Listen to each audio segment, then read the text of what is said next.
அஸ்ஸலாமு அலைக்கும். Hi friends, எல்லோரும் எப்படி இருக்கீங்க? இன்றைக்கி வீடியோவில் என்ன பதிவுன்னு பார்த்தீங்கன்னா, உங்களுக்கு பார்த்தாலே தெரிஞ்சிருக்கும்.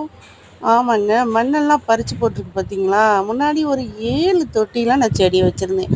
நீல வாக்கில் பெரிய தொட்டியில் ஏகப்பட்ட செடிகள் இருந்துச்சு. அதை எல்லாமே பிரித்து வைக்கணும். ஏன்னா நிறைய செடி இருந்தால் சில செடிகளுக்கு சத்து கிடைக்காது. நம்ம மற்ற செடியெல்லாம் மழை காலத்தில் எப்படியோ கொண்டாந்து வச்சிடலாம். சில பர்டிகுலர் எல்லா செடியுமே நமக்கு முக்கியம்தான். ஒரு சில பர்டிகுலர் செடியாவது நல்லபடியாக கொண்டு வரணும்னு நினச்சோம்.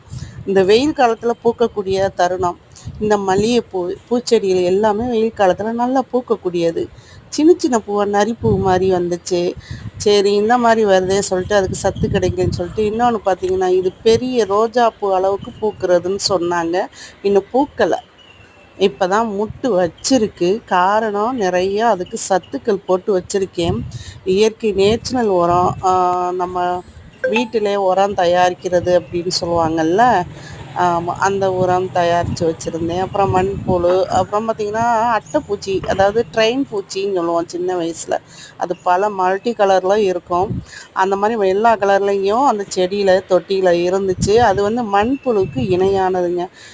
இது பார்த்தீங்கன்னா ட்ராகன் ஃப்ரூட் வந்து புதுசாக கிளை விட்டுருக்கு பார்த்தீங்களா? ஒரு கணு வச்சா அதில் 3 கணுக்கள் இருந்துச்சு. 3 கணுக்கள்லையும் இப்போ நான் வச்சு வளர்த்ததெல்லாம் வளர்ந்து வந்திருக்குங்க. நம்ம அதில் நின்று ஏகப்பட்ட ட்ராகன் செடி கொண்டு வரலாம். அந்த ட்ராகன் ஃப்ரூட்டும், அப்புறம் பார்த்திங்கன்னா அந்த இது இருக்குது பார்த்தீங்களா, அந்த பெரண்டை செடி, அதுக்கப்புறம் வெத்தலை கொடி இந்த வெயிலில் நான் செத்து பொழைச்சவன்டான்னு செத்து போய் பொழைச்சிருக்குங்க. அது 3மே பக்கத்து வீட்டில் கொடுத்ததுங்க. இந்த 7 தொட்டியில் வந்து 5 தொட்டி பெரிய தொட்டியெல்லாம் நிறையா செடி இருக்குதுன்னு மாற்றிட்டு 2 தொட்டியில் ஃபுல்லாகவே மாற்றிட்டேன். அந்த செடி இருக்கிற அந்த இடங்களில் தான் வெத்தலை கொடி. அந்த செடி இருக்கிற இந்த இடம் ஃபுல்லாகவே காலை வெயில் மட்டும்தான், அப்புறம் நிழலாக இருக்கும். வச்சு எல்லாத்தையும் மாற்றி சூப்பராக இருந்துச்சுங்க. ரோஸ் செடியை மட்டும் நான் மாற்றலை. மல்லிகைப்பூ செடிலாம் தனித்தனியாக வச்சேன். கடைசியில் பார்த்திங்கன்னா அந்த 3 நாள் வச்சு சூப்பராக இருந்துச்சு. எல்லா செடியுமே நல்லா இருந்துச்சுங்க. அந்த பெருச்சாளி கன்று பட்டுருச்சுங்க.